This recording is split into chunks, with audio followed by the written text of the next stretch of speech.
doctor was ever brought before a court and held for manslaughter, or what I would call medicinal homicide. You know, just like no one is accountable. You got prescription drugs that kill people, they're all legal, no one pays. You got alcohol, tobacco. I mean, what's up with that? The only function of tobacco is to constrict your lungs, give you cancerous cells. You're going to die sooner than if you were not a smoke cigarette. There's no other usefulness of tobacco, and yet the president of C.i.r.c.l.e. Tobacco makes over $1 million a year, and he's never been charged with anything, even though death is their business. And so on it goes. Everything they tell you. Sugar didn't even exist 150 years ago, and now 150 years later, it's the leading cause of death. Obesity trumps even the deaths from tobacco.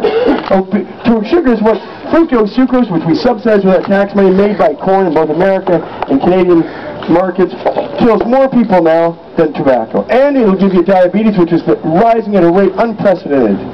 And just like Crohn's disease, you know where Crohn's disease comes from? They suspect it's an enzyme in milk. Good old milk. Wholesome milk. You know, people tell you can't get anything more wholesome than milk. Yeah, you can, because now we've got an epidemic of Crohn's disease everywhere. Milk's got hormones put into it, it's got crap, it's manufactured by animals put up for slavery, basically, and run on machines all day long. You're not going to get goodness for something that's produced that way. And so we've got Crohn's disease exploding, and they don't tell you about that. Sesame seeds are going to kill 25 people this year from anaphylaxis shock. Peanuts are going to kill over 100. I've never seen a peanut farmer go to jail in my life. I don't see sesame seed producers go to jail. They don't put warnings on those things. They're sure some places where they've been sued before it says may contain peanuts or what have you. But, you know, basically you've got alcohol, tobacco, prescription drugs going to kill you. Sugar's going to kill you. Sugar's in everything. And you know what else is going to kill you? Salt's going to kill you. Too much salt kills people all the time, especially when you're old. Hypertension, high blood pressure, heart attack, brought on by salt. You don't even need salt, but salt's in everything. You look at a can of soup, that can of soup often has up to 40% of your total daily salt intake just in that one thing. Canadians, they say, have bad taste buds, so everything's got too much salt in it. And not a single warning on any can that salt's going to kill you. Not a single warning on any piece of candy or chocolate bar, or certainly all the drinks we drink. You know, our body has evolved for 70,000, 80,000 years, and we never had sugar. Sugar was developed in the 1830s when cane sugar and its refining became possible. Well, you know what? 150 years in the life of human beings is not very long at all. We have not evolved that fast so that we can pour tons and tons of sugary sludge through our body and not have our organs crap. You know the size of your pancreas is a little tiny thing? It isn't any bigger than $1 bill. And that thing's got to handle tons and tons of that swill we put down into our body that's just nothing but gunky, thick, gooey sugar that's been subsidized by governments and buying off farmers, and it's bad for you, it kills you, there's not a single warning on anything to do with sugar. Salts, fats, you know McDonald's, when they do all their food, it's all perfectly formulated to have an amorphous, vague, good taste sensation on your taste buds. And those three sensations, sugar, salt, and fats, are very addictive. We have receptors in our brain that respond very well to that. And we can be put into a grip of an addiction very quickly. You know, vegetables, unfortunately, do not have salt, sugar, or fat. And no one's addicted to vegetables, and that's why we have to convince, that's why we bribe our kids by putting cheese on it. That's all full of fats. Cheese is addictive because of some chyrines and fats in it. Or we dip it in kind of salty things to give it some taste. We're always trying to bribe our kids to eat their vegetables because we've already corrupted them with all the addictive things that don't do anything for you but kill you. We start killing our kids from the get-go, giving them apple juice when they're babies. That'll help rot their teeth out. Sorry. Everything that's legal is going to kill you. They lie to you. They don't tell you about it. They don't put warning signs on it. But pot, the only thing on this planet, because let's face it, Walkerton, Ontario, it ain't that far away. 8 people died from the water the government said was right out of your tap. Always good for you. You're always going to trust Ontario-approved water? Yeah, sure. Just like Maple Leaf Meats. You can trust them, except they killed 12 people last year, too. Right? Your deli meats are going to kill you. Salt and sugar's going to kill you. Fat's going to kill you. Water's going to kill you. Aspirin's going to kill you. Kills over 1,000 people a year. It's going to eat out your stomach lining, spit out your blood. Everything kills you that's legal. But weed, which will never kill you, can't possibly hurt you. It'll keep you from getting Alzheimer's. It'll stop you from getting cancer of the lungs and the respiratory system. If you've got multiple sclerosis, you're going to be able to get up and see and live and move your limbs.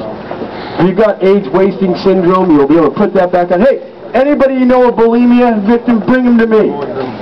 Nobody's going to have anorexia or bulimia around me. Let me tell you, you just have to breathe in my secondhand smoke and you're going to be eaten. That's okay. Bring anybody with bulimia to me and I will cure it. You don't see any pot smokers with bulimia or anorexia. My friend, it doesn't exist. Oh. Everything's going to kill, but weed is great. Pot is so awesome. I mean, I meet people every day who are suffering from spasticity, epilepsy, all sorts of illnesses, and pot's the cure. Pot's the answer for them.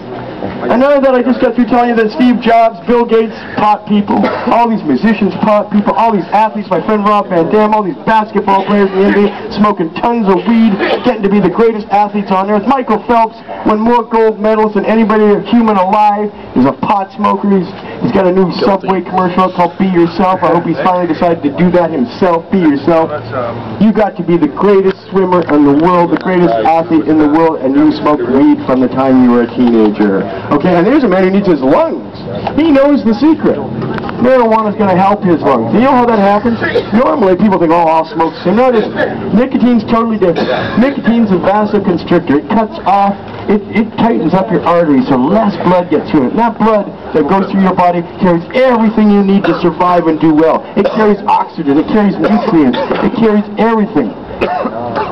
And when it shrinks and gets tight, the cells around it starve. And you don't even have to smoke tobacco to find that out. If you chew tobacco within 5 to 10 years, you're going to get tongue cancer, esophageal cancer. You're going to lose chunks of your chin. I've seen young ball players that once smoked, that once chewed tobacco, and now part of their mouth is gone. They got a voice box down here, just because nicotine cuts off the blood flow to all the affected tissues.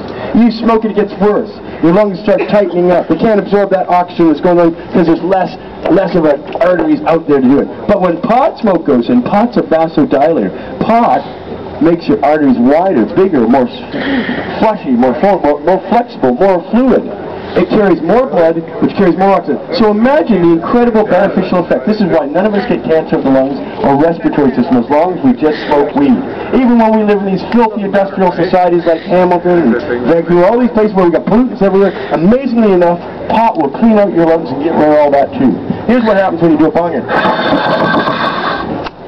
Okay, I just had a big bong hit, and my lungs are about, on average, 8 times larger expanded than normal. Normally we breathe at a pretty regulated rate. But when you're bonging, you're taking a huge amount of oxygen. Now, if your lungs could use that oxygen, that would be awesome. But it can only use that, as it turns out, it can only use that oxygen when THC is with it. Because what happens, as soon as the THC hits your lungs, it opens up the arteries, which allows you to absorb that 8 times larger amount of oxygen. So your lungs, every time you take a bong hit, are far healthier than they would be if you just breathe normally. And when your arteries open up and deliver more blood and oxygen there, the THC, as well as opening up the arteries, is shrinking any tumors on the surface of your lung lining. THC is so incredible, and there's so much research, and you go to my website, cannabisculture.com, and just put cancer and cannabis, and you'll get an amazing number of studies broken down to show how marijuana attacks tumors and shrinks them and breaks them up, breaks them down into other molecules, and then you exhale them. You're actually cleaning your lungs every time you do a bong hit. That's why I've been smoking for 30 years and my lungs are going to look amazing. They're going to function amazingly. Because every time I have a bong hit, I'm cleaning my lungs, I'm shrinking old tumors, any dead cells are being affected positive by the THC and being removed from my lungs, as well as I'm breathing in more oxygen. So my lungs are more vibrant, younger, and more healthy than they would normally ever be. Marijuana is amazing. So the question we always have to ask ourselves, if marijuana is so amazing, if marijuana is this great medicine, and I'm wearing a lot of hemp clothes on this tour, I've got clothes made of cannabis. Clothing has been made of cannabis since before Jesus' time. Jesus wore marijuana. Jesus wore hemp. There was no cotton clothing before 1720. Cotton was by and large used in books. Books before 1750s, 1800s are all made of cotton. It's a brilliant way to print pages. You know, any kind of fiber can be made into a book, and that's what they used to make books in the early days, from 1500 to 1750s. Cotton. Cotton is a short fiber. You can't make clothes with it unless you've got this great thing called a cotton gin, which a fellow named Eli Whitney did, and it did revolutionize the world. It brought clothes to the masses at a much lower price than had ever been brought before. So the cotton gin was great for working people, but before that, you needed really tough fiber fabric, and it was hemp. Either hemp or sisal or flax or jute or canaf. Largely flax, jute, and hemp, though. So the ancient period. Cotton didn't become a commercial crop, and by the way, we can't even grow cotton in Canada. We can grow hemp on every acre of this country, but we cannot grow cotton because we do not live in a tropical environment. So whenever people talk about marijuana, it's an incredible Canadian thing. You know, it's inspired so many Canadian artists to do great music. It was grown here for 400 years. Cannabis was first established here in the year 1535 when Champlain first came upon New Quebec.